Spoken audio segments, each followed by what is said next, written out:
Okay, hi everybody, and welcome to our work with a treatise on cosmic fire in depth. We have quite a full evening ahead of us. We'll work some in these foundational esoteric occult matters, and then we will also have at 8 o'clock our vigil, which will be a little bit different tonight and maybe the next night. It's night here anyway, because we'll have a chance to read and examine some of the things that DK has said about the um, attitude one should hold as a member of the new group of world servers, and especially in the present battle. Now, these things were written in connection with the Second World War. And it was a huge battle involving the forces of cosmic evil. We sense that there is another attack of a kind from these very forces at this time, trying to stifle the possibility of the will of individuals and groups and nations working through. An anti-democratic movement, which involves some of the same old dictatorship that we found in Rome and in France and at the time of the Second World War, especially. And we have therefore to stand steadily while these things work out.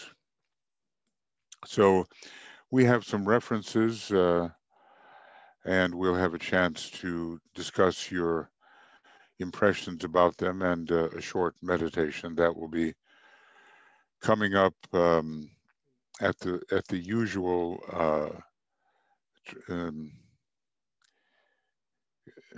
the usual link that we will be using. And I think that link has been sent to you through the calendar, but at the same time, I'm trying to think of whether we can, whether we can send that to you. It ends in 09, and probably you have been using it. And if, Michael, you would be so kind as to put it in the chat box, that would be a big help for us. So let's, in terms of our steadfastness here, let's see, I do want to,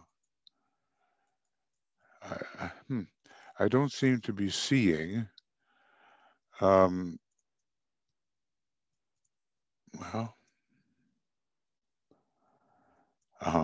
okay, there it is. There it is. So, Michael, do you see the great invocation number 2? Is that up? And yes, it is. Yeah. Yes, it okay. is. Very good. All right. Well, let's just to express our continuity, we will use that at the beginning of these various programs, and we'll be focusing very much on the whole process in another couple of hours or so at the normal link for these vigils, USA vigils. Okay. And there is, Michael has put the USA vigil link into the chat box, so you can copy that out if you don't have it already, but probably most of you have it. Okay, so the Lords of Liberation and the second of the great invocations. Let the Lords of Liberation issue forth. Let them bring succor to the sons of men.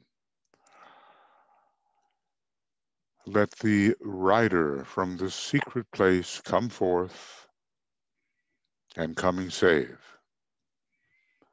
Come forth, O mighty one.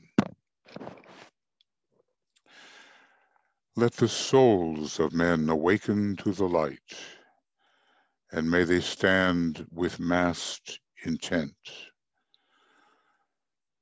Let the fiat of the Lord go forth. The end of woe has come. Come forth, O mighty one. The hour of service of the saving force has now arrived.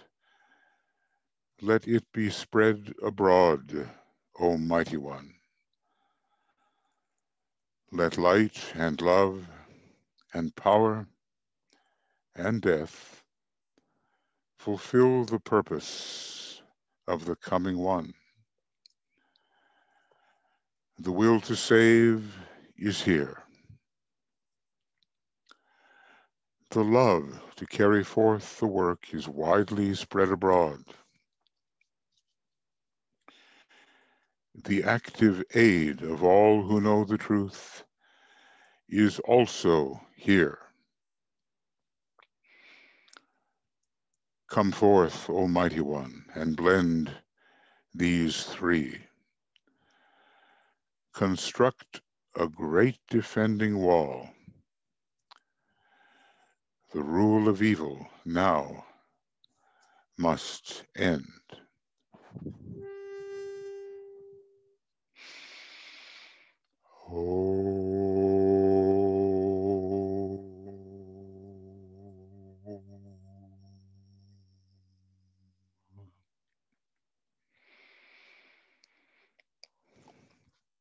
Our work remains, at least until Inauguration Day, and then we'll see, because the real problem is the infection of two kinds. The COVID infection, which is out of control, in the United States especially, and the infection of the mass mind with glamour,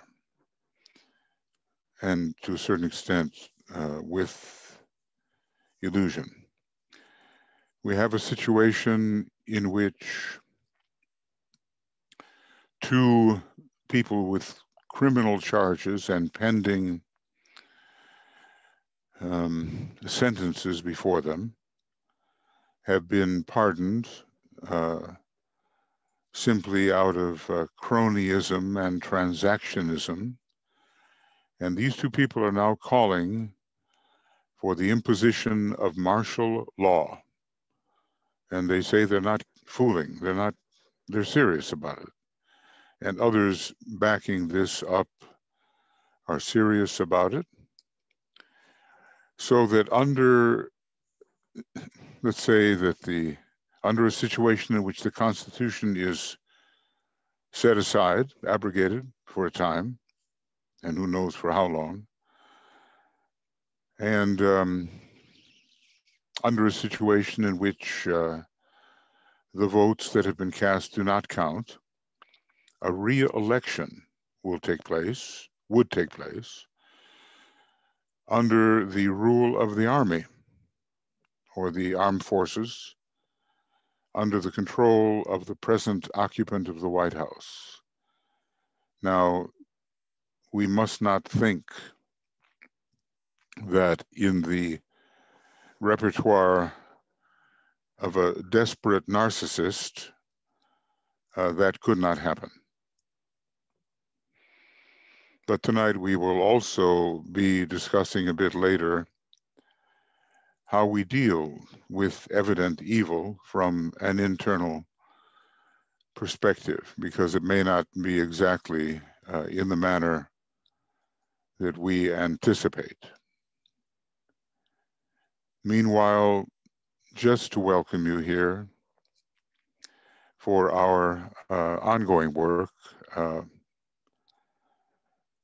we have Andy and Anne Veronica and Anne Parker and Annette Astra, Aurea, Karsten, Cindy, Francois, Heidi, Heike, Ishtar, Joe, Garso, and Joe Waltz in our communications team.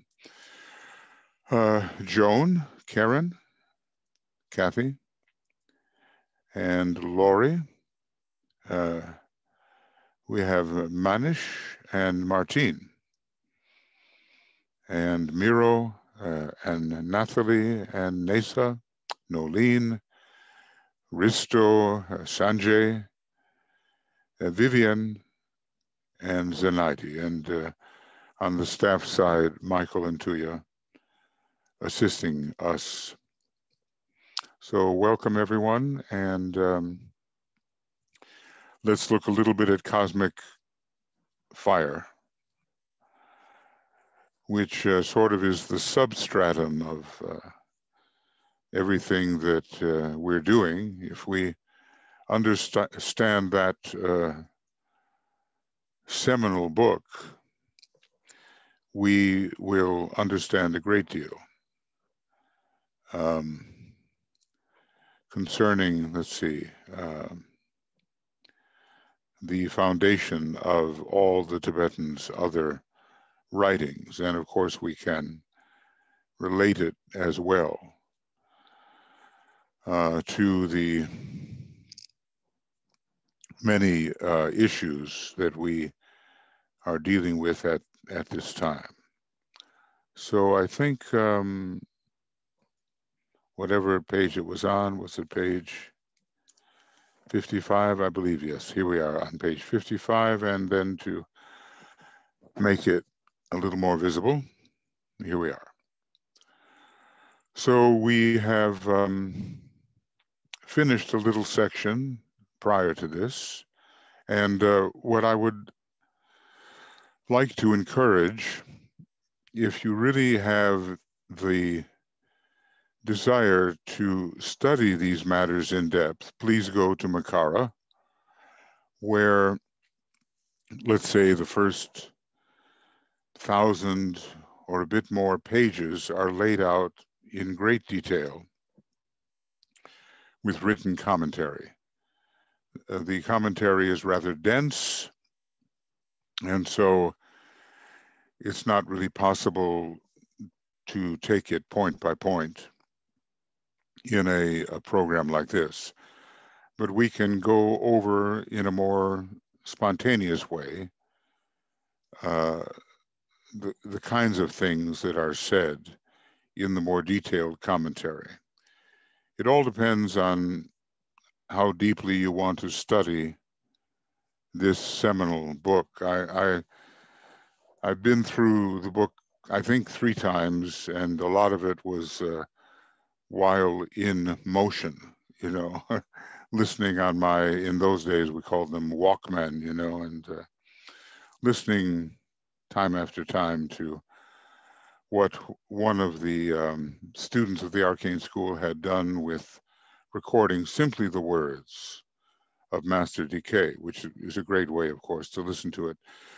But when you're dealing with what I'm trying to present here, there will be amplification and connection between different points. So we begin and do a little work here on page 55. By the way, 55 is a good number, you know. It's if you total up the alpha number of the word Sanat, you get 55, you know, the first great Kumara, Sanat Kumara. So it's always a special number to me when I see it. So we're dealing here with the 3 channels. I imagine they're Kundalinic channels, and with fire elementals and devas, the elementals being a lower form of life, which are largely involutionary and have to be transformed into evolutionary devas. Even as a human being, we are like elementals compared with certain great beings, And when we reach the fourth initiation, the great renunciation or the crucifixion, however you want to call it, we take on more the semblance of Davic life than of elemental life when compared to these greater beings. We have to look at the relativity of everything. A great planet, great in terms of our understanding, can be relatively the tiniest little speck.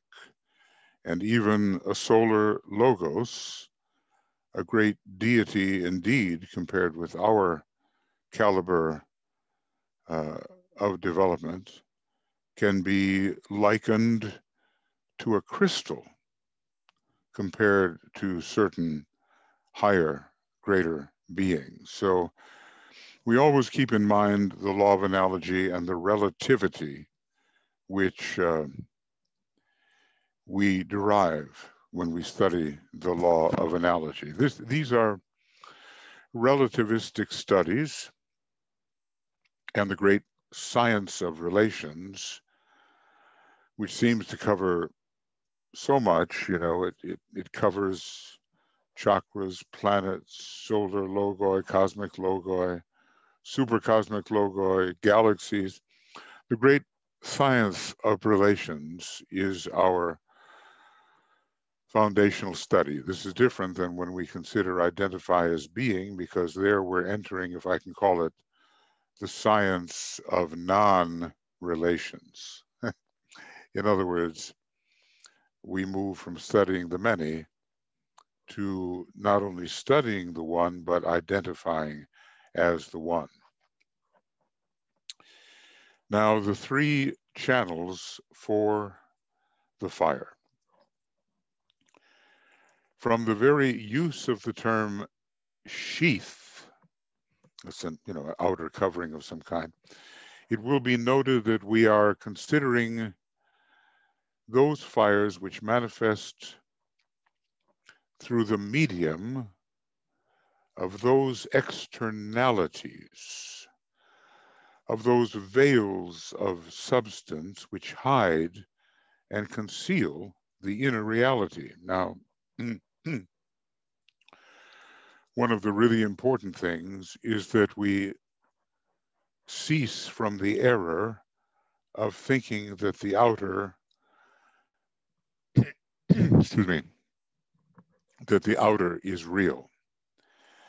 Of course, everything is real in a certain sense, but within the realm of relativity, that which is outer does drop away. And here's the question for any of us: do we really have a convincing inner sense of the inner deity or inner God, which we are, as independent from the sheaths through which that God is manifesting? So just for a moment, think of yourself as an inner being. Of course, eventually, we are only being itself, but I'm still in the relative world now, the in-universe relative world. And these personality sheaths reclothe us cycle after cycle, and they will inevitably drop away. They are appropriated by the inner God on the way into incarnation, and they are relinquished at the end of any incarnation and return to the reservoir. So we really are the inner reality, and do we know that? And do we have the sense of ourselves as being that inner reality which so often we call the soul? Now, it's really pretty obvious to me that in this great battle for democracy, there there are those who have no notion whatsoever of being a soul. What they see in the mirror, what they feel sentiently, the thoughts running through their mind, their head, they think that's what they are. And they have no true feeling for being the inner reality. Now, if we're going to be successful in teaching anybody, we have to help the people understand that in a very subtle way they are this inner reality, and everything else. Look at DK's word. It's a wonderful word. The word is externality. An externality. That is something that let's see if I can make that happen.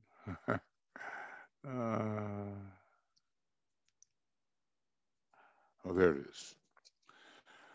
So he's speaking in philosophical language. And the main thing is to avoid the mistake of confusing the externality with the internality. We've been told in the Bible that the kingdom of heaven is within. That means it is an internal factor, an internality. And it's not per se a sheath in the dense physical body of the planetary logos or solar logos.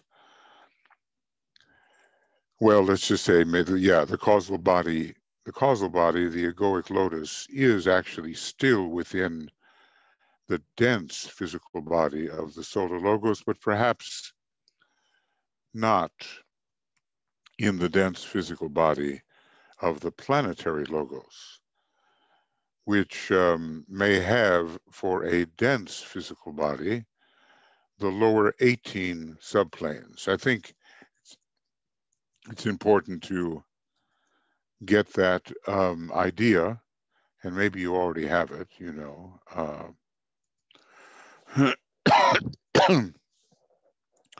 but the lower 18 subplanes are definitely the dense physical body of our planetary logos.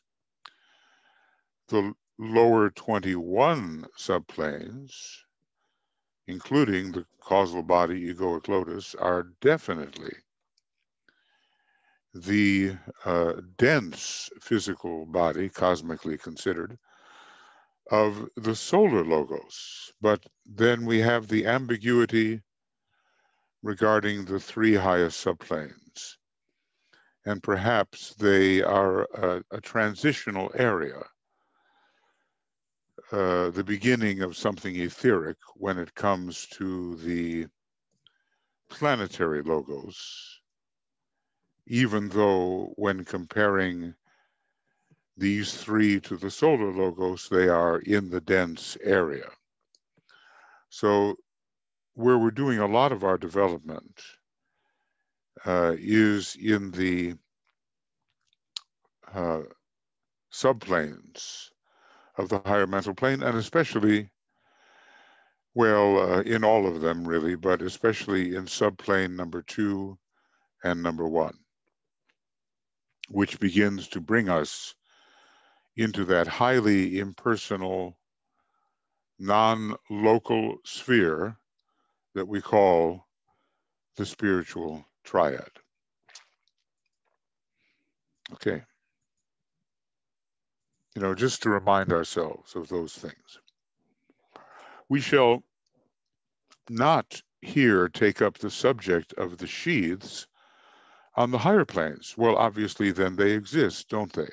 In other words, he tells us that after the second initiation, and especially after the third, we begin, under the influence of Neptune, to organize the Buddhic vehicle, or the Buddhic sheath. And it seems to me that the organization of the Atmic sheath comes later still. And the monadic sheath, or the Temple of Ezekiel, already exists, but probably it undergoes certain modifications and enhancements, which allows it to reach levels of tension, which otherwise we simply cannot. So we're not really, and once the causal body goes at the fourth degree, the higher mental body has to be organized. And that would complete the spiritual triad. So even though there are vehicles or sheaths for the higher planes, he's and they are mentioned in connection with the various creative hierarchies, he doesn't really attend to them at this point. But we're simply dealing, but he says, we shall not take up the higher sheaths, let's say ending with the monadic sheath, or even with that sheath we might call the sheath of the liberated monad, which would be within the vehicle of the Father, the Son, or the Holy Ghost. You see, here, I'll go back to this. Once the Temple of Ezekiel is destroyed, the monad is not destroyed, but a new type of locality for the monad arises, and it's basically going to be in one of these three triangles. Those would be the three major monadic rays. He sometimes says we have 7 monadic rays possible, and sometimes 3. And I don't know if any one of us, we may have a slight feeling about what type of monad we belong to on the monadic plane. But I wonder how many of us can determine whether our origin on the logoic plane is the Father, the Son, or the Holy Ghost. I suspect, that we will not be especially accurate in determining that.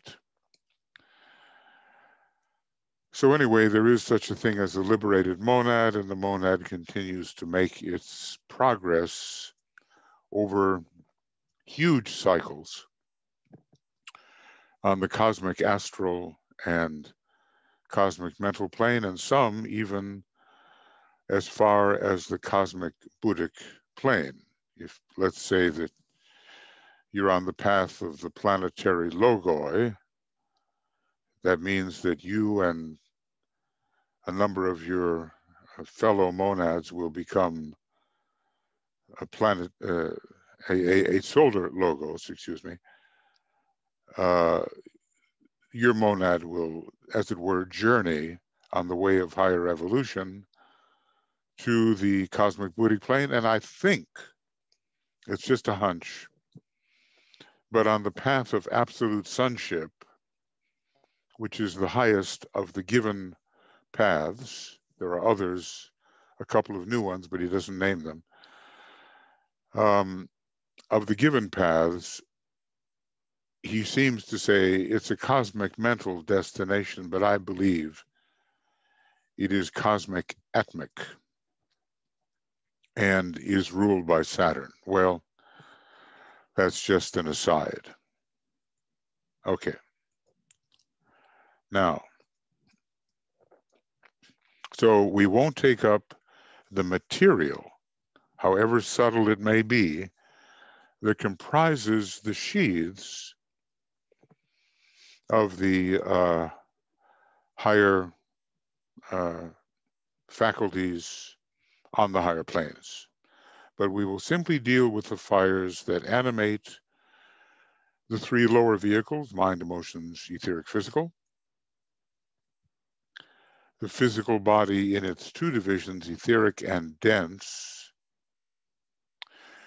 the emotional astral body, and the mental sheath. And I think especially that part of the mental sheath, which has to do with the personality, i.e. the lower concrete mind. It is frequently overlooked by the casual student, and may we not be that. May we be the attentive student who reads carefully. It is frequently overlooked by the casual student that both the astral and the mental bodies are material. That is, they're composed of atoms of a particular nature and different degrees of complexity, always getting more and more simple the higher we rise onto the planes. And they are, he says, just as material in their own way as is the dense body, and also that the substance of which they are composed is animated by a triple fire, as is the physical. And I suppose we had the internal and the radiatory fires, and he gave one other type of fire, a kind of an elemental fire. So I'm going to just, remind us of that.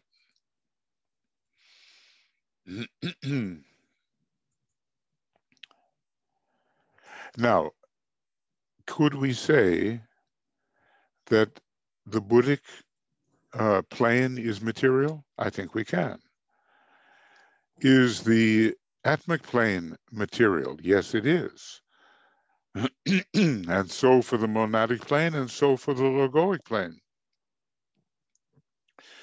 But the material which is found there and which comprises the ascending vehicles, the ever more sensitive vehicles, is more rarefied and simpler and less aggregated than the material found on the lower planes, or we could call them the lower cosmic subplanes. Now, I can't answer that question about the materiality of the cosmic astral plane or the cosmic mental plane, but when you see that there is a causal body for the solar logos on the cosmic mental plane, well, is it made of something? Is there some kind of extremely refined matter out of which that causal body for the solar logos is constructed? Does it exist? The causal body of the Earth logos is found on the third subplane of the cosmic mental. Is it material? And if it's material, what is the material? Is it, I know I'm getting into things here, but is it a subdivision, that material higher up, is it a subdivision of what is called a bubble in the koilon, which is the smallest material unit on the cosmic physical plane? Let me see if I can explain that. So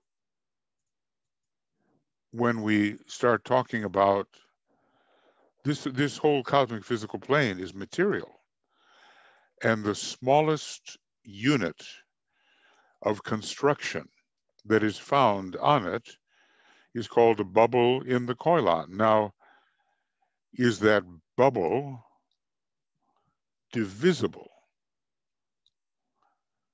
when it comes to the cosmic astral plane, and still more divisible when it comes to the cosmic mental? I mean, these are questions we cannot really answer, but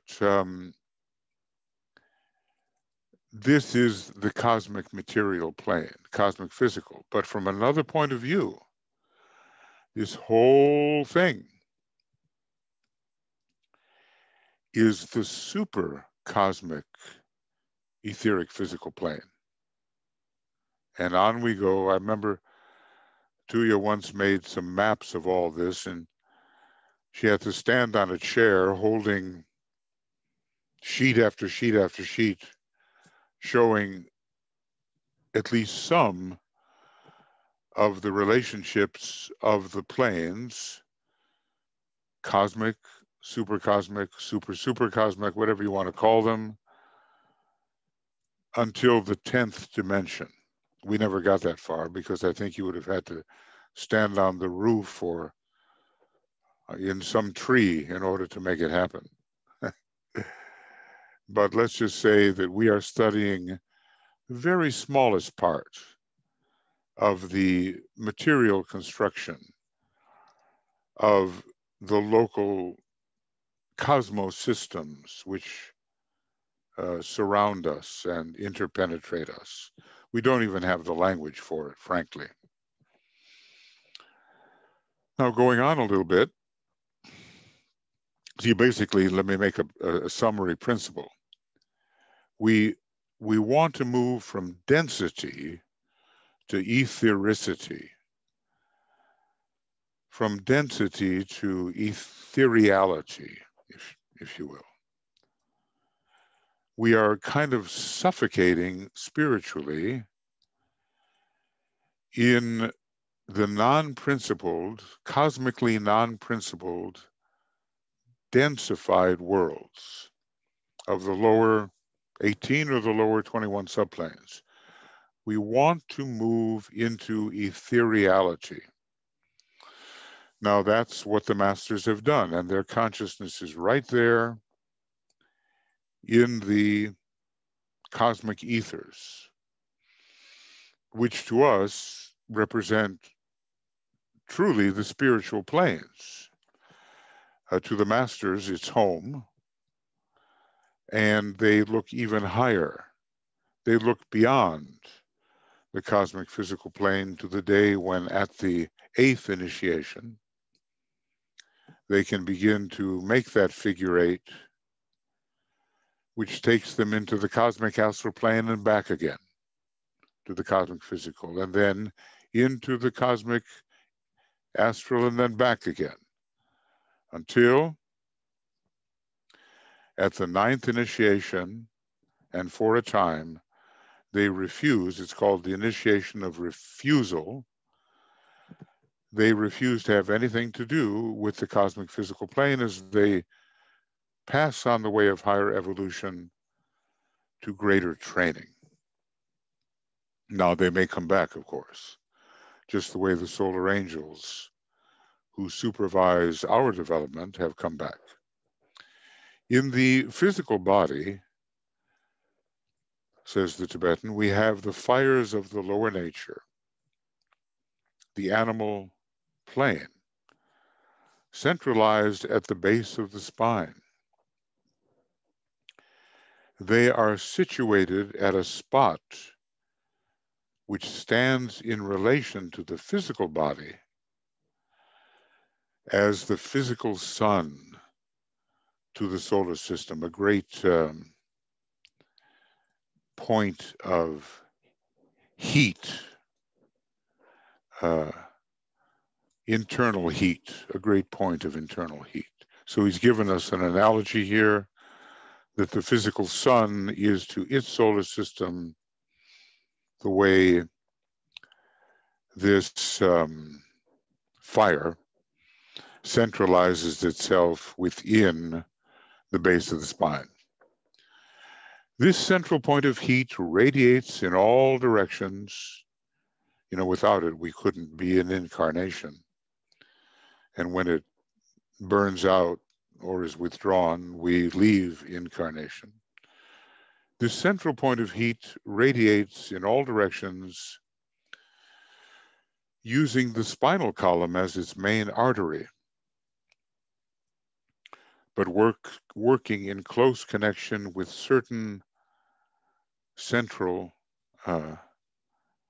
ganglia. You know, those are nerve tangles, wherever located, and have a special association with the spleen. So here DK is speaking as the anatomist, you know, one who has made a deep, deep study of the dense physical body and is in a position to tell us how these energies work, not only physically, but in a manner that is psychophysical, spiritual. So as esoteric healers, you know, when that time comes, we will be apprised of those locations and those dynamics. Now they, you know, it was a big day whenever it happened in 1899 in the magazine, The Theosophist.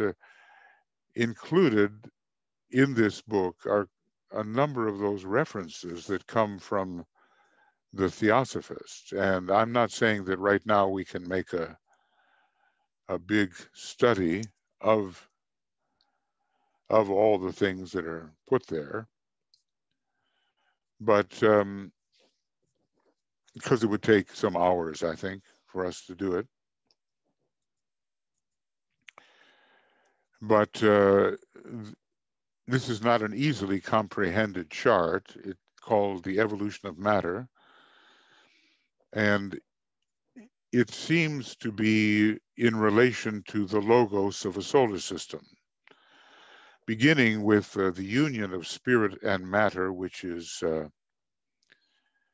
he says, inseparate and undifferentiated.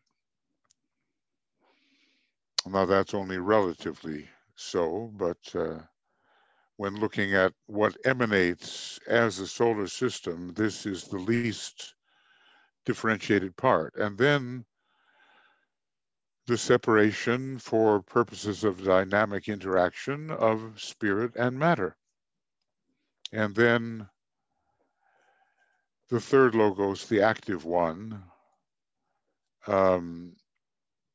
imparts the gunas or the attributes to root matter. Now, this gets a little complex, but the question is, at that level where a solar logos is beginning to generate its system, do we really have pure root matter, mula prakriti, or is it only found at, let's say, at the very top of the universe, so to speak, you know, before the universe itself goes into differentiation?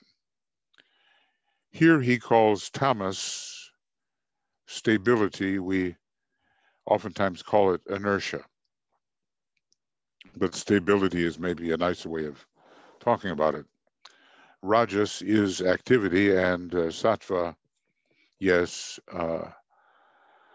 harmonious rhythm and harmony. We're dealing with tanmatras, which are considered to be powers or vibration. And they arise seven-foldedly from the solar logos, who is the creator, or I like to think of it as the self-becomer in the question of creating the planes and subplanes of a solar system. See, we're way down here on the level of a solar system. We're not dealing with anything, you know, galactic or supergalactic or entirely universal.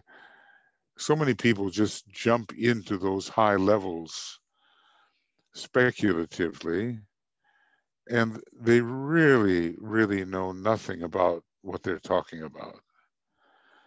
And we get into a lot of glamour, and we start to project human-like figures onto the galactic level.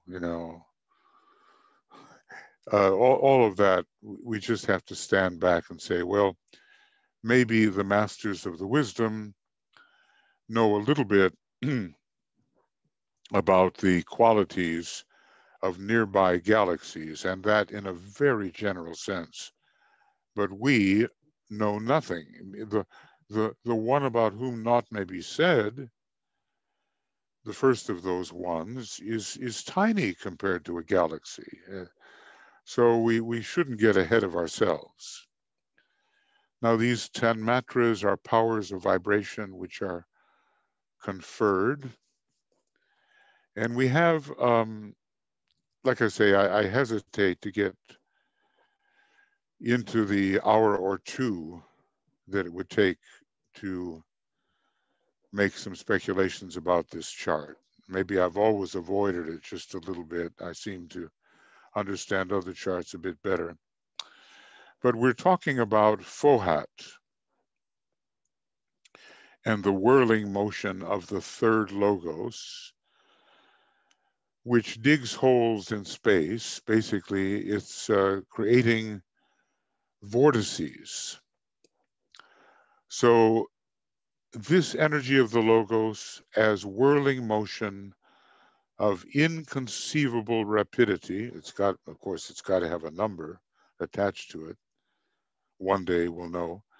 Digs holes in space, and space. It looks like the English is a little faulty here, but space is the root matter, or at least root matter of a certain degree of purity compared with the rest of the matter on the cosmic physical plane. That has yet to be generated. It's all going to be generated from the top down.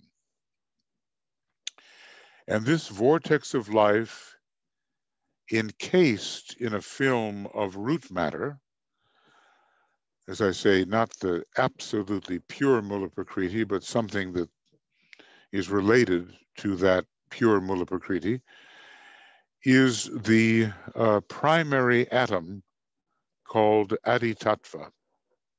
Adi means first. And the rest of the planes and subplanes are built of this primary atom. And when we're talking about a primary atom, probably we're still dealing with the cosmic physical plane here. If we're dealing with planes that are cosmic planes beyond that, I'm not sure that's the case here. By the combination of this atomic matter, the 6 lower subplanes, which are cosmic subplanes on the cosmic physical plane, the 6 lower subplanes of the highest plane are formed. Now, the highest plane will have 7 subplanes. And so will the next down and the next down and so forth. Now, when you compare, now, for instance, here, like I said, I'm going to be wary about getting too much into this, okay? But nevertheless, it would make a very interesting study. We have names. We have the Attic, and we saw Aditattva. We have Anupadaka, which we normally associate with the monadic plane. Then we have nirvanic plane, and it'll probably be called something else in the other map. We have Buddhic. It's called intuitional. We've switched languages here because we have, Adi, Anupadaka, Nirvanic, and now we're in English. Intuitional, I think it's related to the term vayu, which means air. Mental plane, astral plane, and etheric dense planes. Okay, so the language is not exactly consistent in the maps that we are using. But when we check out how this is done in the Theosophist, and by the way, I have found errors in some of these charts. I've pointed them out to you, how Chit and the Nanda seem to be reversed. It's just a mistake as far as I can see. But so these are not done by the Tibetan, but they are included by the Tibetan as being indicative. So the first Tanmatra operates on the, we would call it the logoic plane or the Attic plane, and here it's called Maha Paranirvanic. Now, I don't doubt for a minute that we can transpose these words into a whole higher set of supercosmic planes. I think the model is good, and we can apply it to the cosmic physical. We can apply it to the supercosmic planes as well, the super cosmic etheric physical, and on and on. The third Tanmatra, see, what does it say here? That Anu Padaka Tattva has to do with Anupadaka, the monadic plane, the sixth plane.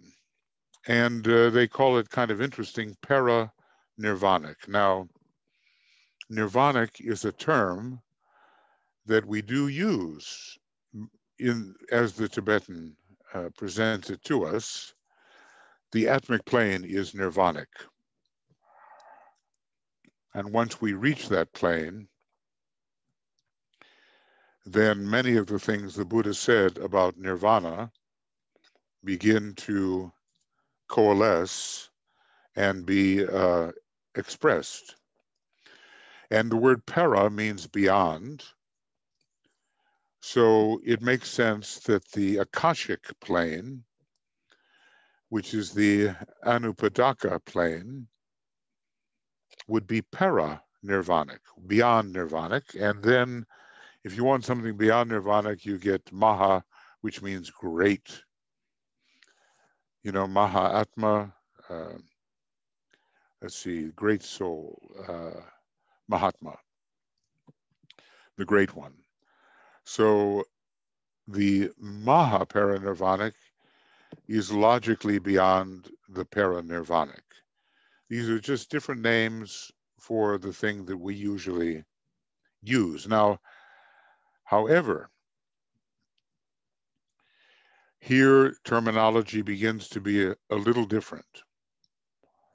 And let's say once we have the atomic vibration on the first subplane of any of these planes, we can generate by combination, by the power of numerical combination, we can generate the subplanes which have matter of different degrees of complexity. But strangely, when we get to the third plane, which we call Brahmic or Nirvanic, instead of something like, Nirvanic Tattvik, I mean, I don't know the language, but you know, nirvana and tattva together, we get the word akasha. And the word akasha in the Tibetans' expressions has to do with the second subplane on which the great monadic circles are found. So for some reason, Akasha Tattva is connected with the nirvanic plane. You would expect it to be connected with the second subplane. Now, if we go to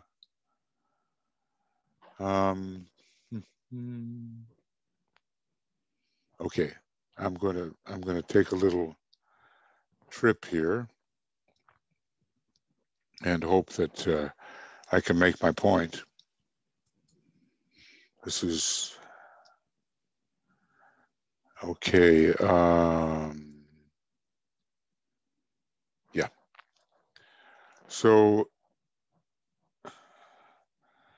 well, wait a second. I'm sorry. This may not be exactly what I want. I'm going to go this way and get rid of our foundation map for a moment.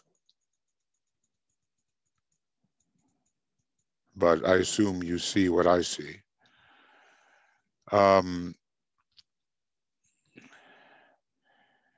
This particular plane is the monadic plane, and it's emphasizing the different Shaktis here.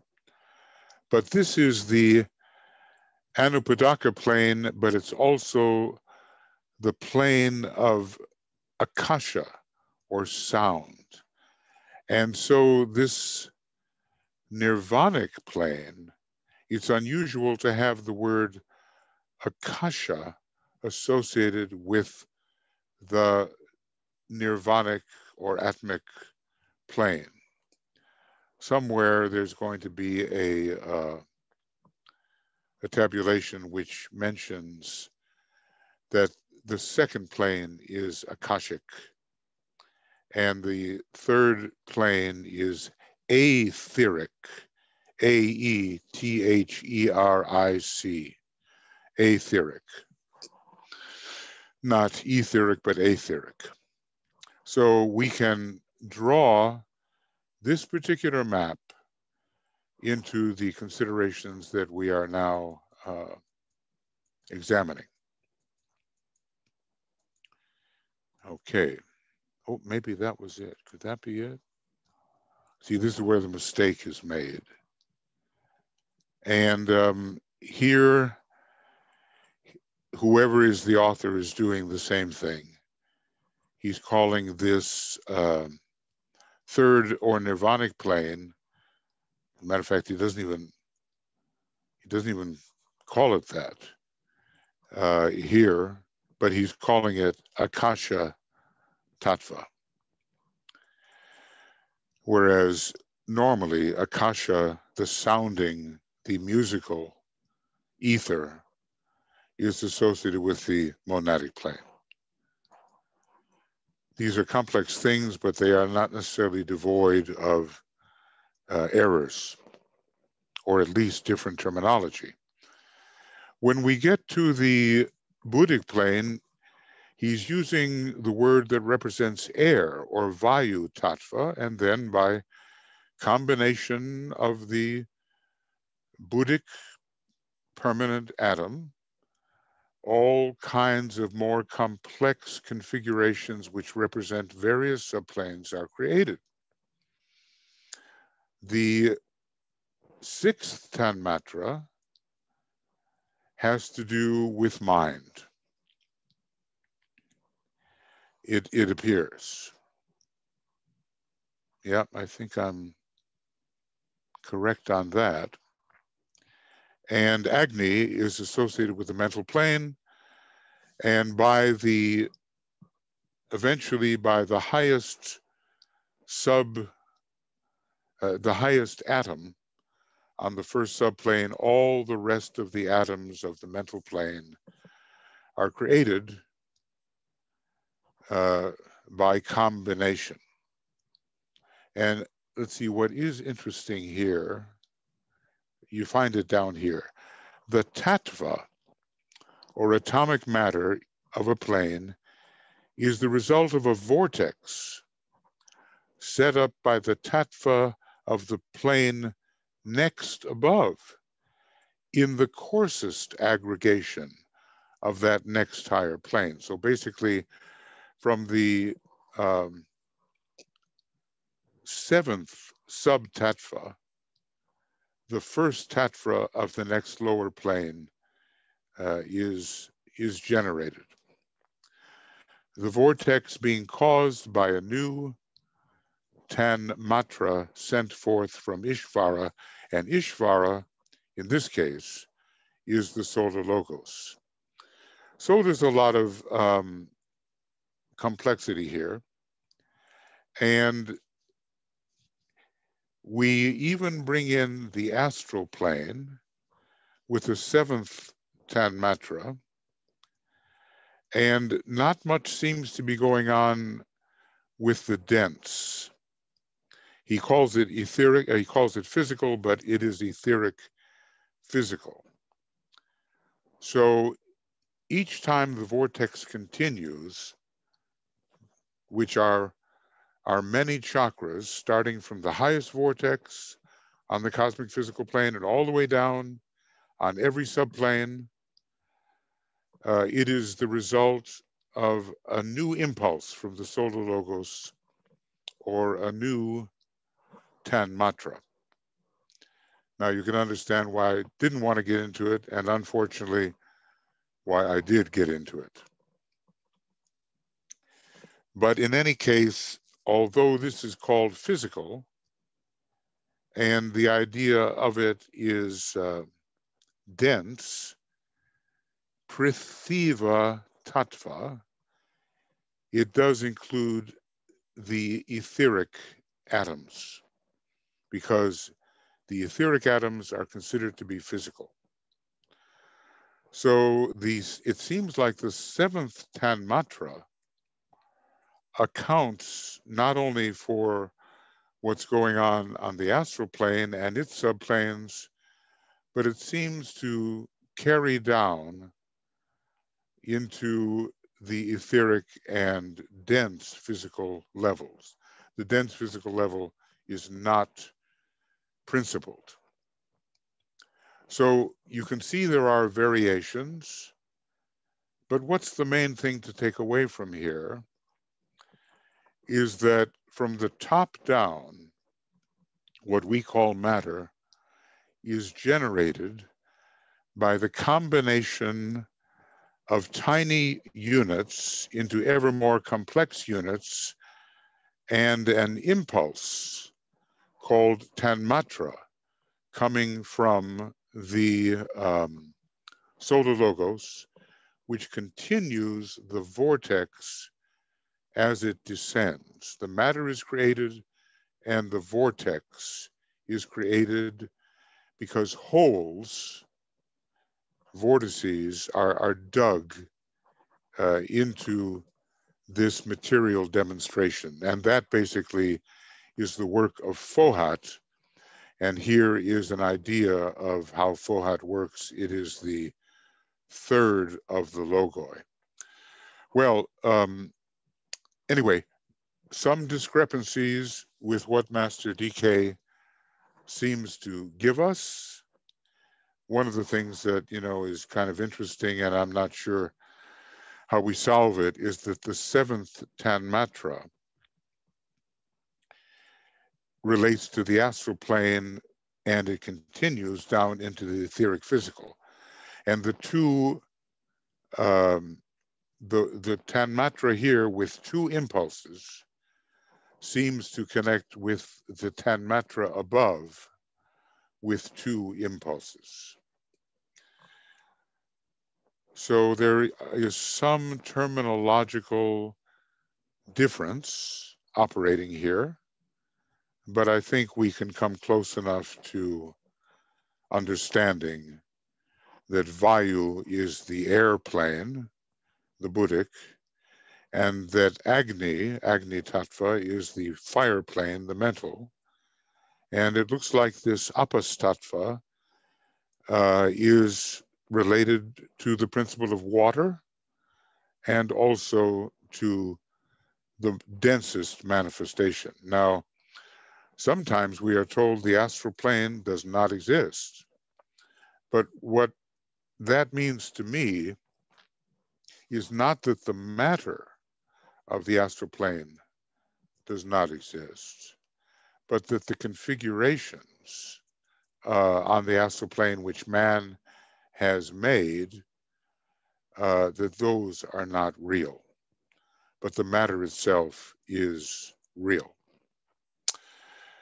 All right, now what we've looked at here,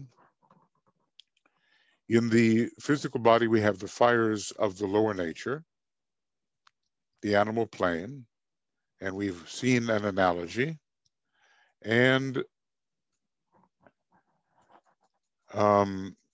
I think we can, well, it gets, quite interesting here as we go, but we're over time.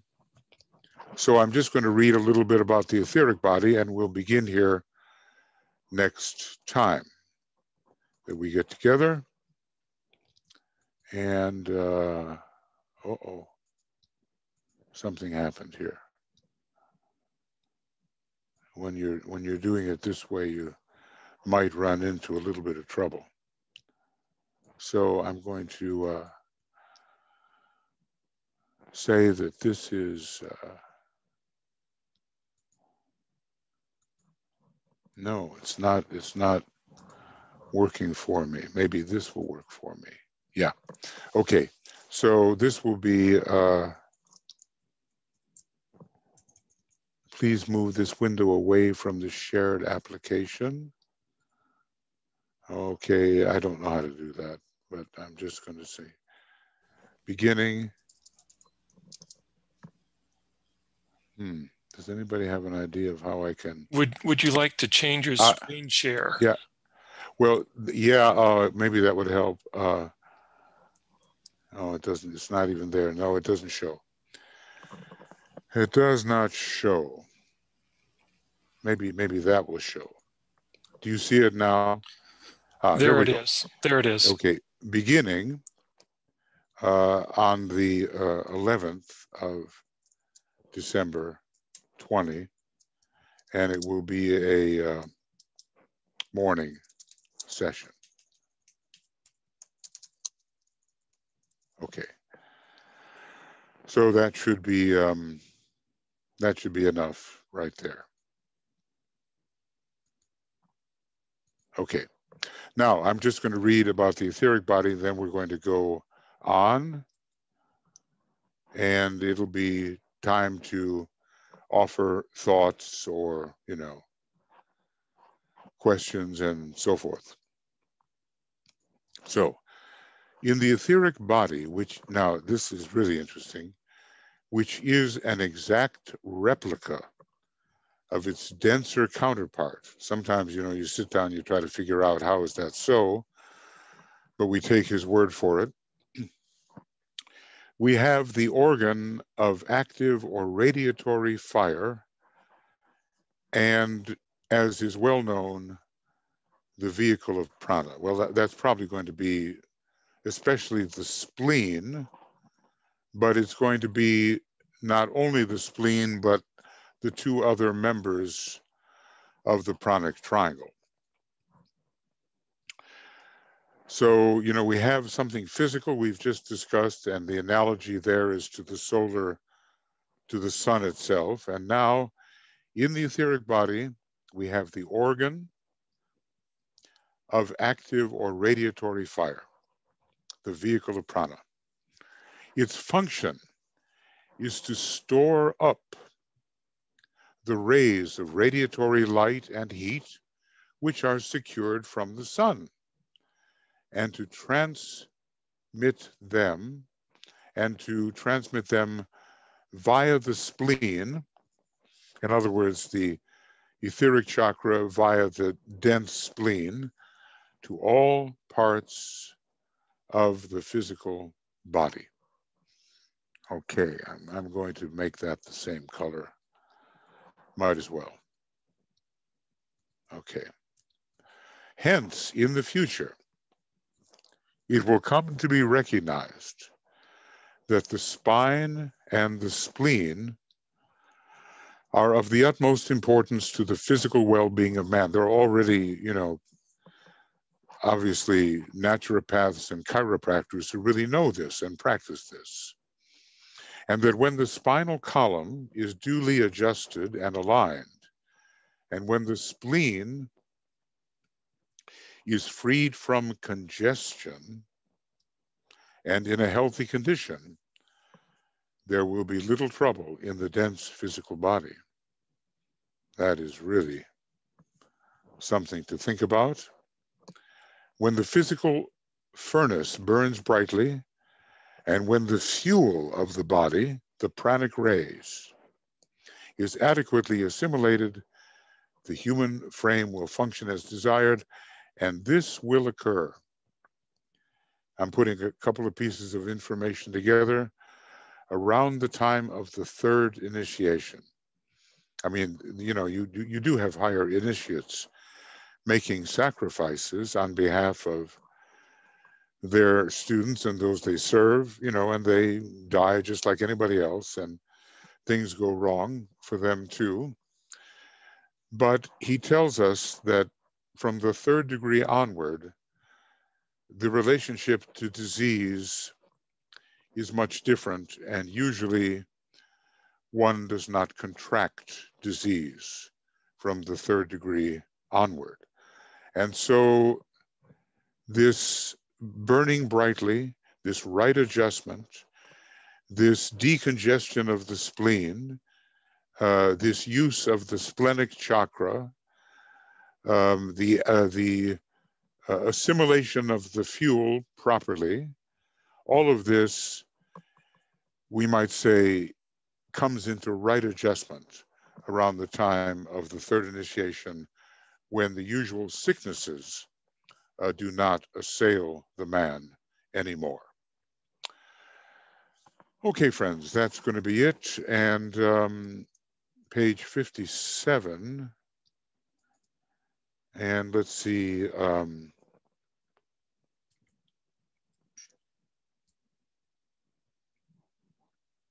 Yeah, well, you can understand why I don't want to get into all that I've done here. This right here is the end of our work. There will be little trouble, and so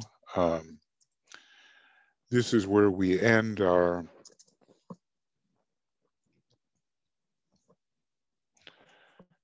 reading and commentary for today. And let's see here, finish, and all right. So this will be the end of, and what is our number, Michael? Which program is this? Do you know? This is program 42. Okay, very good. All right, thank you. End of program 42, and we've gone from what page to what page? Page 55 to 55? 55 through 57. Oh my goodness, that almost sounds like progress.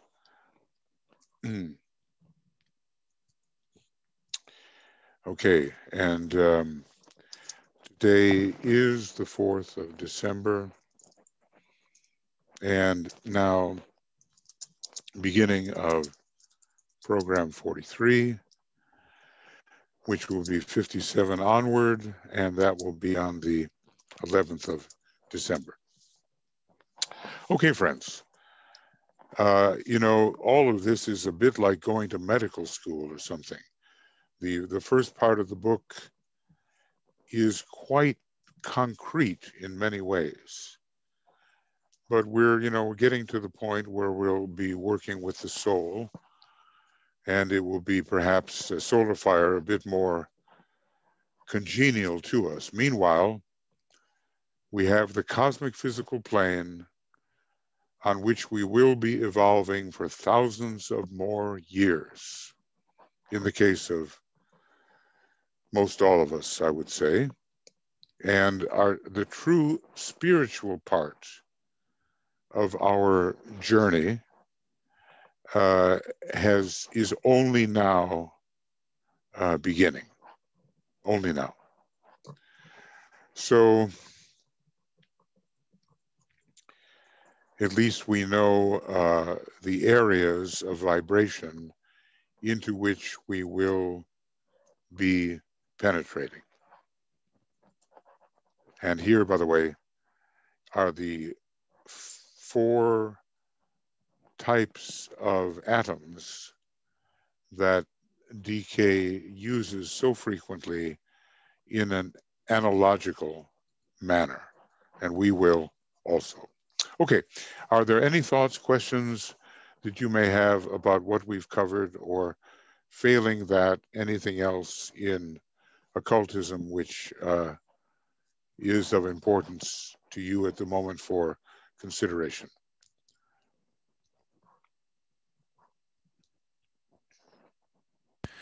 And I am looking for any hands raised or any comments or questions placed into the chat box. Not seeing any yet.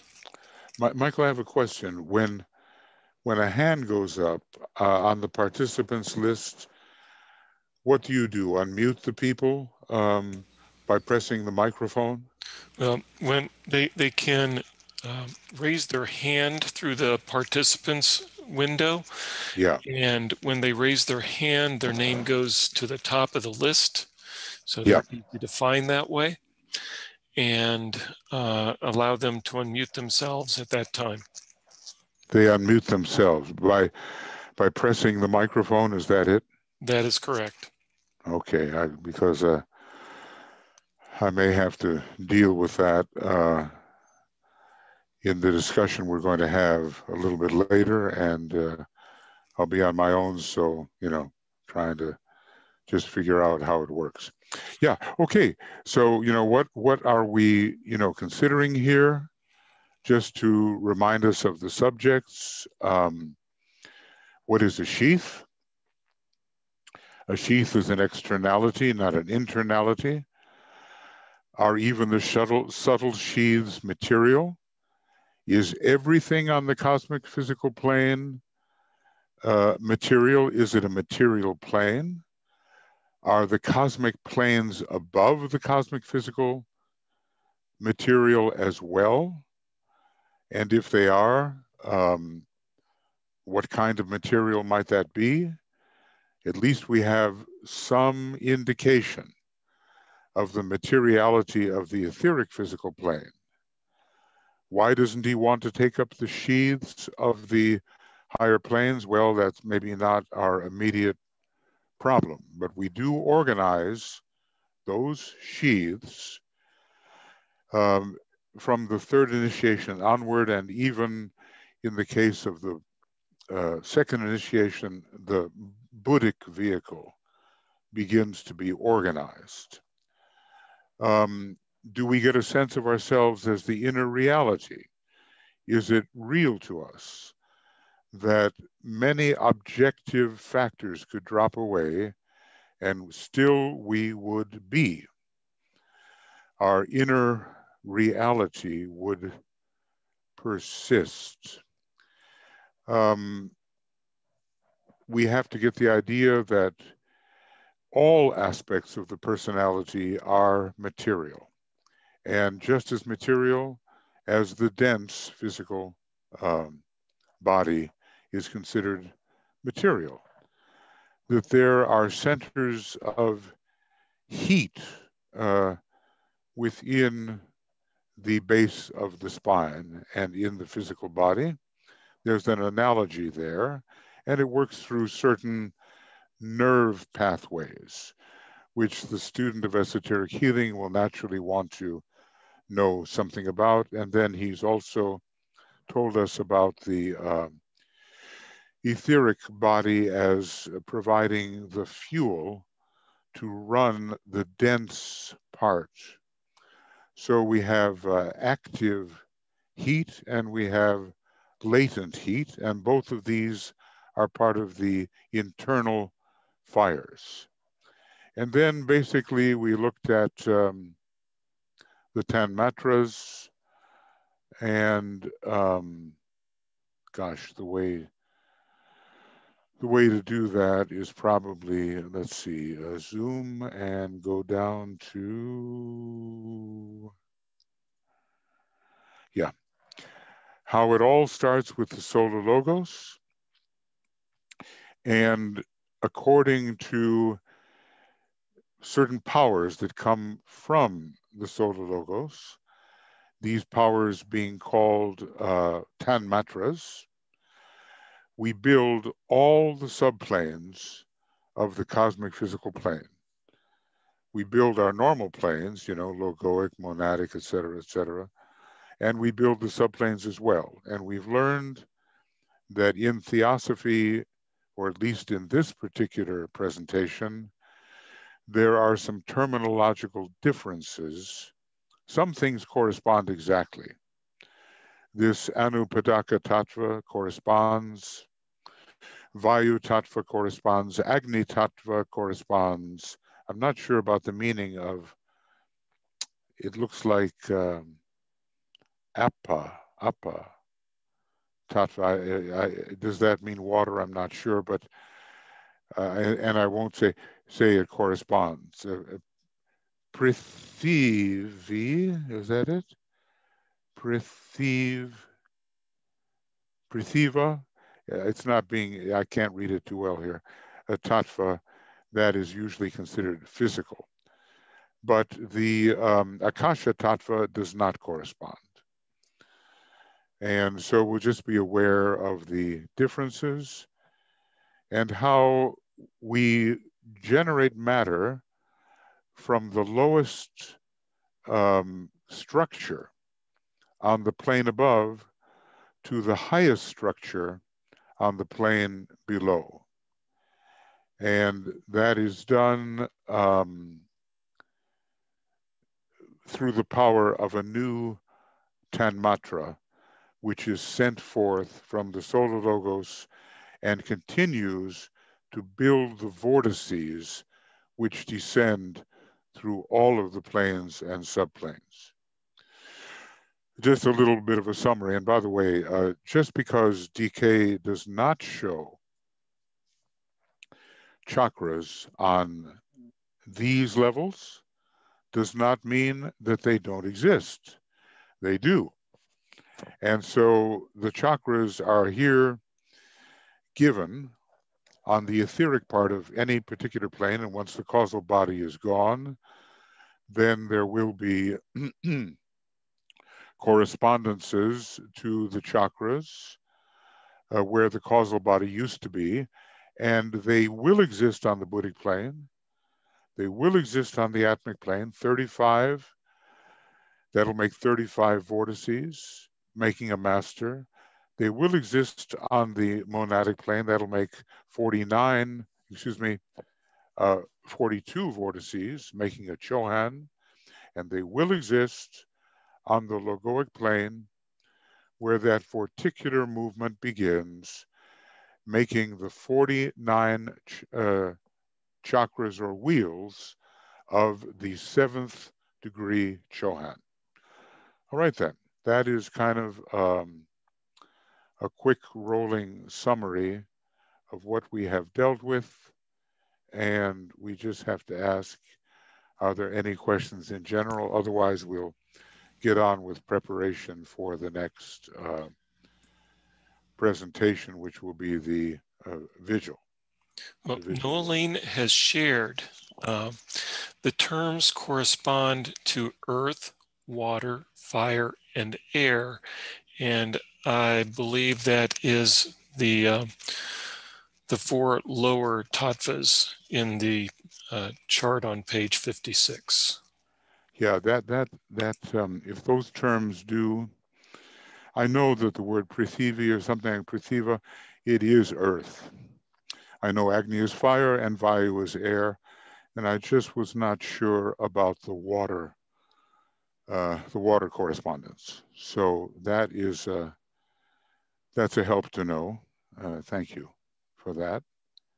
But of course, it seems to, if I could just find this, maybe I'll have to do it this way. Whoop.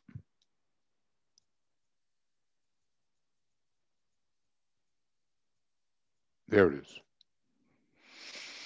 Yeah, it just does not take it down to application in that which represents Earth. It seems to put the astral and the etheric physical as recipients on the same level of the energy of the seventh tanmatra, instead of dividing it in such a way that each would have its own.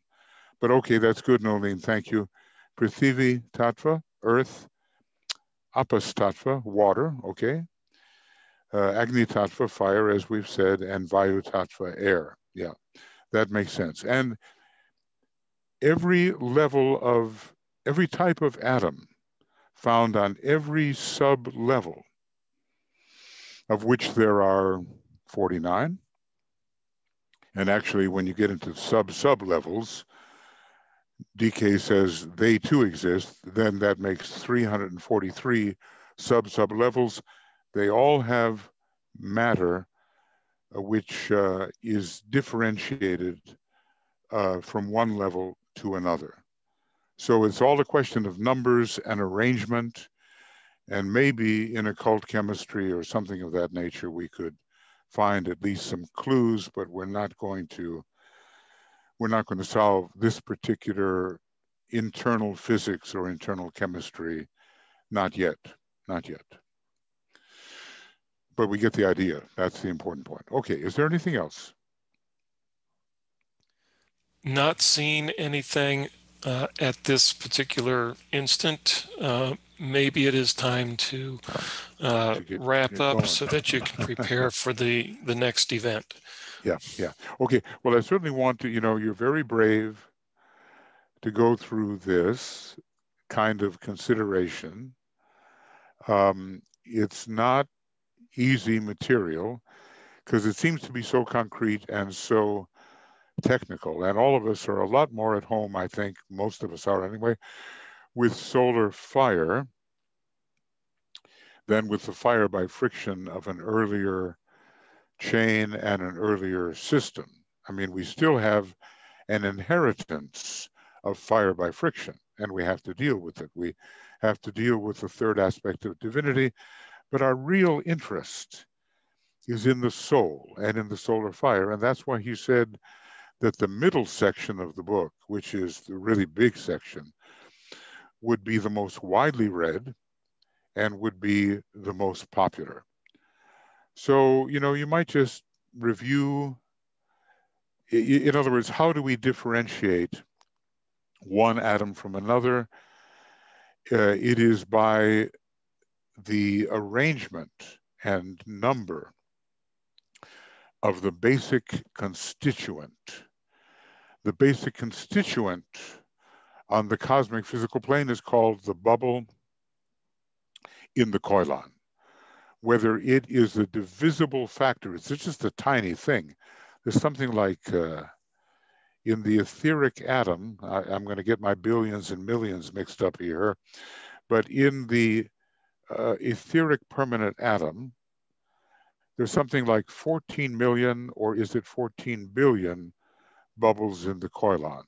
In the book, First Principles of Theosophy, it tells which it is. It might be million, I don't know. But anyway, a huge number of constituents that we call the bubbles in the koilan. And as we go higher and higher, the atoms simplify, the arrangement changes, the number of bubbles is reduced until we come to the very most simple type of atom found on the first sublevel of the logoic plane.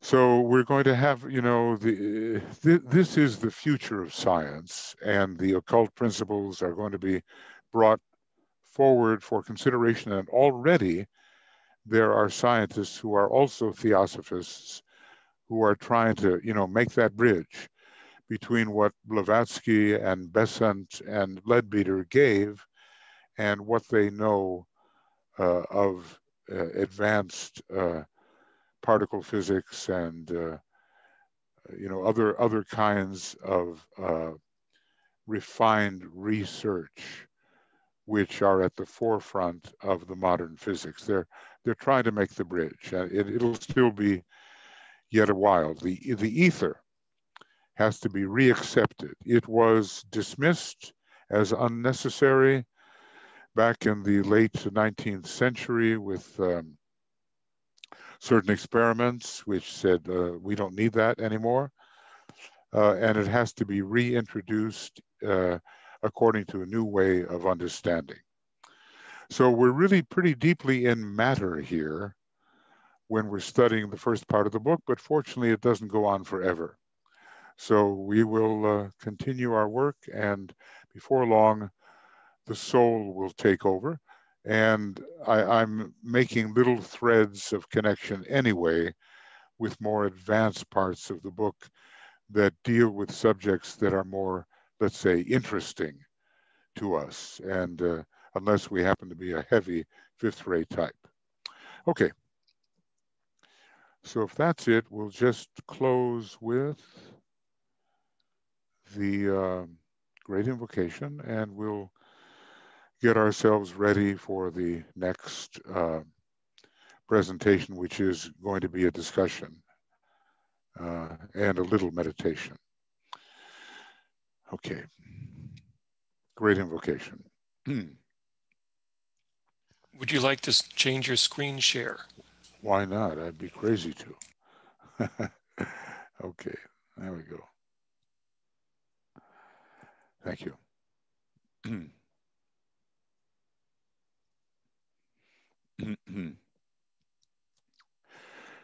From the point of light within the mind of God, let light stream forth into the minds of men. Let light descend on earth. From the point of love within the heart of God, let love stream forth into the hearts of men. May Christ return to earth. From the center where the will of God is known, let purpose guide the little wills of men, the purpose which the masters know and serve. From the center which we call the race of men, let the plan of love and light work out, and may it seal the door where evil dwells. Let light and love and power restore the plan on earth.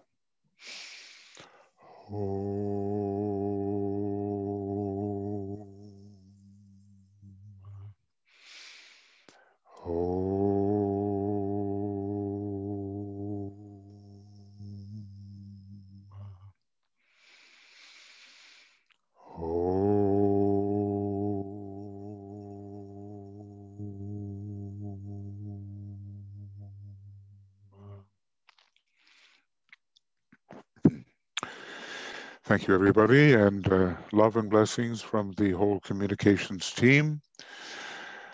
We have a lot of studying to do, and our consciousness of how things work will expand as we give due diligent attention to these studies, even if we don't understand everything. It's a book for initiates, but okay, we will understand more than we did before, and we will have a firm basis, a firmer basis concerning the foundation. The third ray is called the builder of the foundation.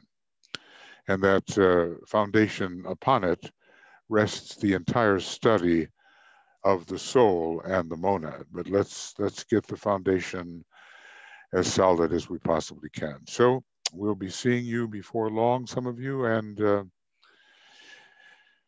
thank you for being here. Tomorrow morning we have the Destiny of the Nations meditation at YouTube channel, the Soul of Nations, and then we'll keep going at 10 p.m. with our vigil. I don't think we're going to finish all the things Tuya has collected for tonight. I don't think we'll finish them all tonight. But we'll get started and we'll keep going.